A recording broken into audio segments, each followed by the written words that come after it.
The composition looks very beautiful. The photo reference is gorgeous. How to treat the background in this? The background looks great. You don't really need to change anything in the background over here. Just enough suggestions. It's already look beautiful. In terms of the car is right behind him, we need to make something suggested that actually close to him. So let's first, I'm going to get a new layer.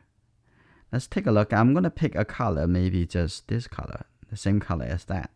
And I'm going to have a little bit smaller stroke. I want to have, still get a little bit line, okay? We needed to show it that is right behind him, okay? A little bit like that. That should be good enough. I'm not sure that necessary to make this much darker, but I want to make it a little bit because I want to separate the shoulder and behind here, so I can make this to be a little bit darker. So use the contrast to create that suggestions of separation. Just thinking about shapes, as we always talk about. Okay, shape, shape, shape. Like that. So now I separate the back over here. Maybe this is a little bit too much, so we can actually blend it a little bit. Make it a little bit darker, like that. And coming down here, like this. And I'm going to have a little bit darker than the head to show actually the separation between the head and the car. So I have a little bit more separation. So that's good. Soften that.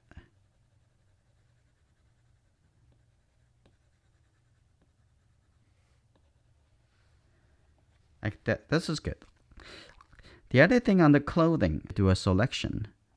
I'm going to have this area.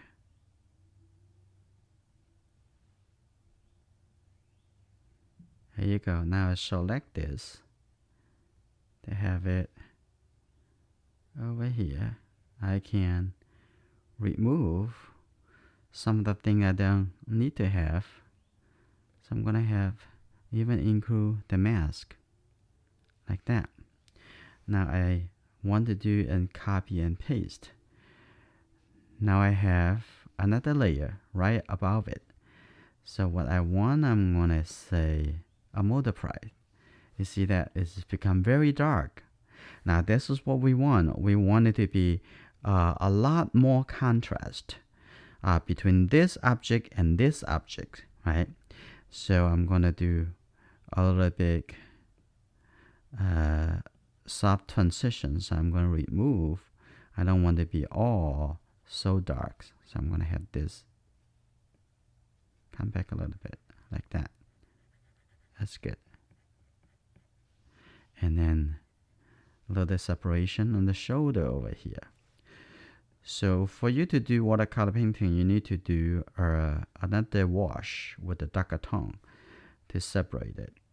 Okay, now you're gonna see. I think this painting, it looks really good. And the back over here, you might also do another wash. Let's do another layer. And this layer, I'm gonna have this a little bit lighter. So I'm gonna pick this color to put over here. I'm gonna have a little separation between the arm and the back. I wanna have a little bit more contrast, so that it look a little bit better. And I can soften the texture a little bit if you need to. Just use the blender. That's good. On the back over here, I like this effect over here. Like, see that, like a very orange color. That looks like a very beautiful. See that? Like this. I'm gonna have a little bit yellow. I'm gonna have a little bright color. Like that. And now on the bottom over here, I also want it to be a little bit darker. So I'm going to have a little bit darker color like this. Actually, matter of fact, I'm going to have another layer, because this layer, I'm going to make it can show the layer underneath. So I'm going to use the multiply mode. Like that. I'm going to have soften this.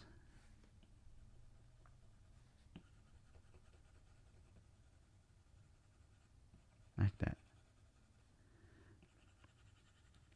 Let me see if I change the mode to be a multiply. Yeah, probably a bit too much. So I'm gonna soften this and maybe even make it, yeah, something a little bit like that.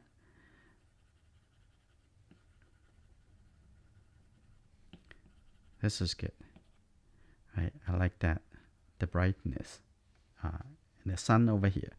So maybe that's too much. I'm gonna come back to the layer. I'm gonna soften that a little bit. Remove some color in here, like that.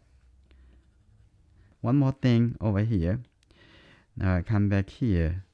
I want to have a little bit kind of blue tone, which is the light from the sky from the other side.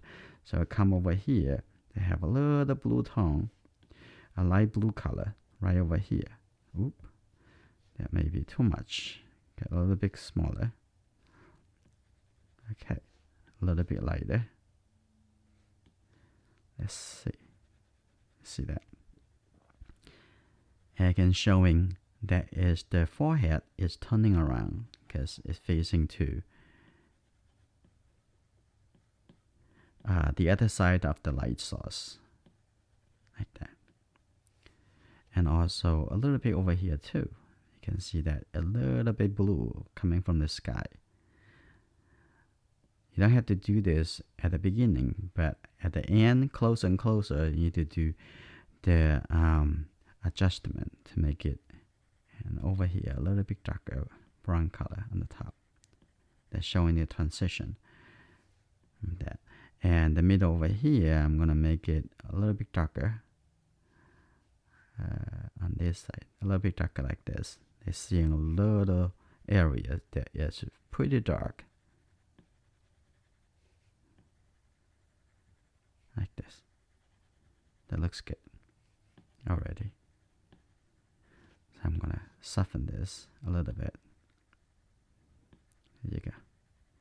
Now we're going to see it from the little bit smaller.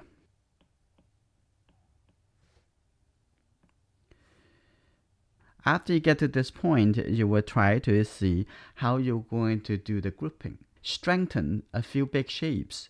So let's take a look at. And we do this. You see the shirt? Create a much better rhythm using light, boom, dark, and boom, and light, and turn on the other side. Okay, let's take a look at this one. You can lift up the color when you use watercolor. And lift up the color and put little yellow and red colors, which is the orange color over here. And on the top over here, have a little bit and showing the reflect different colors from different side. And take a look on this one. Now we have this a lot more darker, right? And then take a look at here. That is, you want to pull that car a little bit closer. You don't have to make it so detailed like in the reference, but you do need a little bit closer to the main object. Hopefully it will help you to think how you're going to group the different informations. Looking for the bigger groups. What is the main object? What is the supporting object?